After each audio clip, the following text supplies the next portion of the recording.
All right, what's up, guys? Today we have a lot of stuff going on. Actually, need to take the headlights out of the FRS because I'm selling these VLAN lights. I'm gonna put the stock ones back in, and then we also got to finish tearing out all of the fuel stuff in the IS300. Got some plans to talk about later too. Some pretty exciting stuff that could happen sometime soon. Yeah, other than that, we're just gonna go ahead and finish tearing into the Lexus and get these lights out too. So stick around, stay tuned. Okay, so say goodbye to the FRS headlights. Wish my cat would quit bumping into this box. Booger, what are you doing? Anyway, got the headlights out. We are selling these. Got a guy paying for these. I just need to find a box to ship them in. But anyways, these are out and the stock headlights are back in the FRS. So let's go look at the Lexus. All right, guys. So this is where we left off. Basically, what we got to do is there are some bolts. For example, one of them is right there. About 6 of them, I think. Got to take out to get this whole runner out. It'll be easier that way than taking the fuel rail off and then doing it. But basically what we're working on is, let's see, right there. You can barely see it. There's that little piece, it's the end of the fuel rail. That's actually a banjo bolt.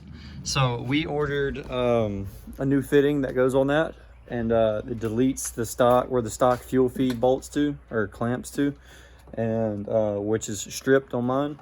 It lets us delete that, and then it runs to a barbed fitting that I can just suck a hose onto and use that as my new fuel feed line. That hasn't come in yet, so we're really in no rush to do any of this stuff. So we're either going to do it today or tomorrow. Yeah, and that allows us to run a new fuel feed hose without having to worry about deleting all this stuff right now, because I don't know which I want to do first, buy a set of injectors and a rail or buy a standalone, because I can't use either without the other. So it makes more sense for me to get a standalone, because then I can go ahead and have a harness built and have that thing set up on this car before I worry about setting up bigger injectors, because if I buy injectors and a rail, I can't use them anyway until I get a standalone. So it's looking like that. Plus I have the hookup on a new ECU Master Black for $925 shipped. That's new. Yeah, so that's looking like what we're gonna do. We have the stock headlights put back in the FRS over there as well. The new ones are put back, or newer ones are put in a box right now and ready to get shipped tomorrow. So got that out of the way, which is nice. I don't really know what we're gonna do to this thing now. Probably not anything today, honestly. All right, guys, what's up? Let's see, we need to head to the post office so I can ship off these headlights that came out of the FRS. And then we are also going to go take the Tomei header off the FRS too, because I'm selling it as well, putting the car back to stock just so it drives quieter. I'll explain that stuff later.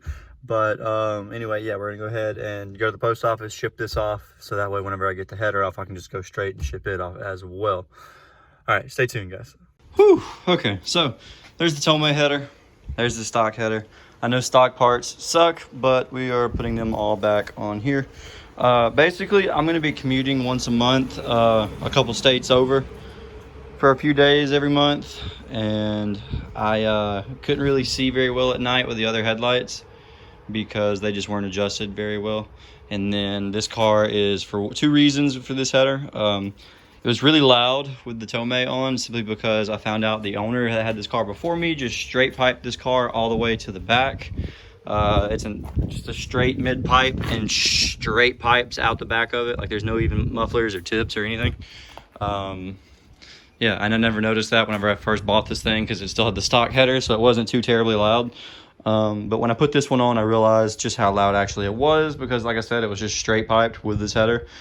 So that's one reason. So if I'm going to be driving for, 3 states over every month for a little trip every month, then it's just too loud to make that kind of drive, because it's going to be like a 9-hour drive one way. That, and whenever this header is on, it throws a check engine light because it's not catted like the stock one is. And when the check engine light is on in these cars, you can't use the cruise control.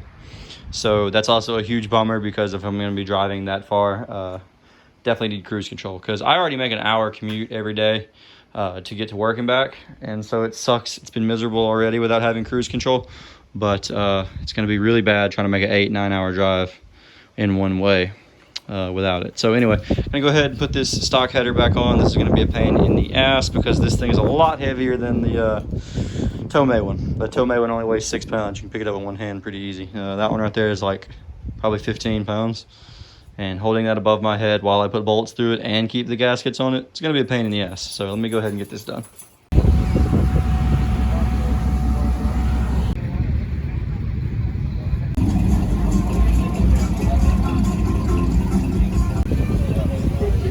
What do you think, baby? I like it.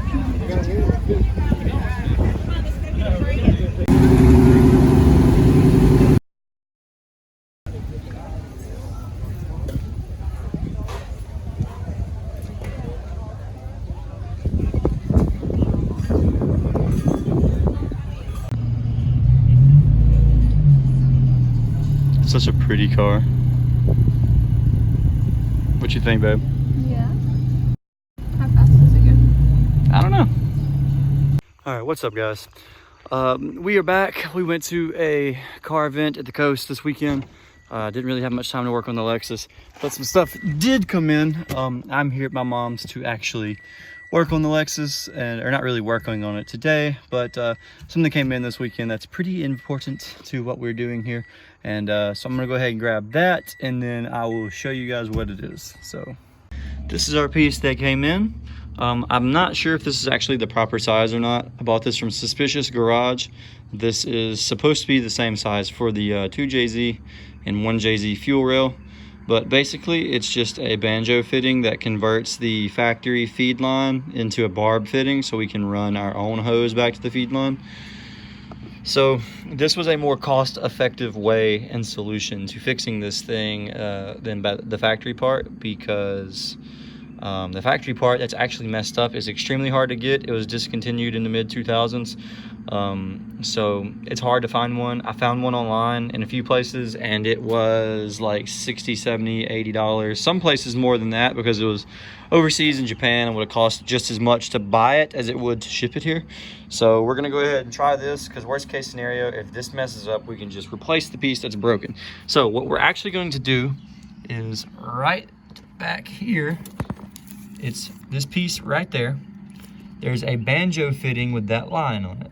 What we're gonna do is we're gonna take this whole fuel rail off and take that off, and then put this fitting on the end of it and see how it fits up. And if it looks like it's gonna fit up right, then we're just gonna take the factory fuel feed, cut the barbed end off of it, and then run a hose straight to that fitting. Pretty much what our solution's looking like it's gonna be for now.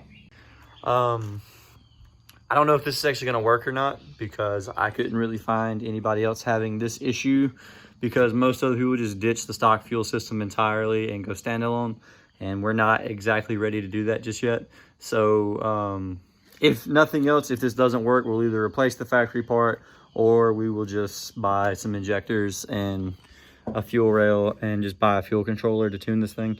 We're not really ready to go standalone yet, because we're still running the automatic. I would preferably like to go standalone after I put the CD009 in here, but I don't have the money for that kit yet. All in all, it's going to cost about $2,500 to do that to the IS300.